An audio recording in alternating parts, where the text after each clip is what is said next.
Bishop Peak sitting perfectly in an array of green hills. The sun is beginning to set and the sky looks like rainbow sherbet. The colors of orange and pink are breathtaking. I live in Trinity Hall, and every day at around 5 o'clock as I walk to class down Mountain Lane, this is the view I see.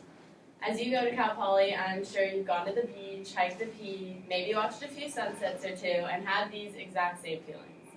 And as I read I Wandered Lonely as a Cloud by Williams Woodworth, I was reminded of these same feelings.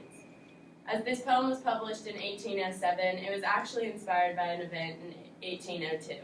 An event of a simple sighting of daffodils evokes the same feelings I am reminded of breathtaking views.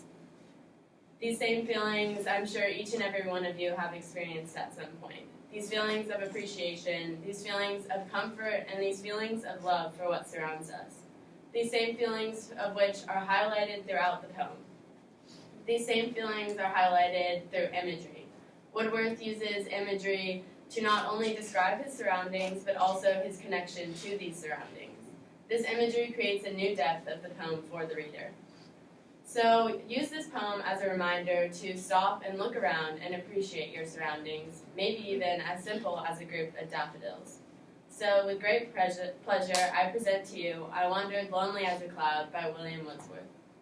I wandered lonely as a cloud that floats on high o'er vales and hills, when all at once I saw a crowd, a host of golden daffodils. Beside the lake, beneath the trees, fluttering and dancing in the breeze. Continuous as the stars that shine, a twinkle on the Milky Way.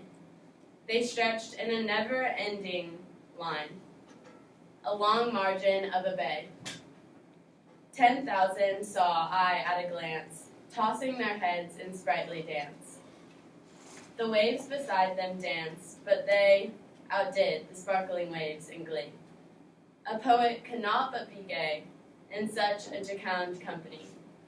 I gazed and gazed, but little thought what wealth that show to me had brought. For oft, when I on my couch I lie, in vacant or in pensive mood, they flash upon the inward eye, which is the bliss of solitude.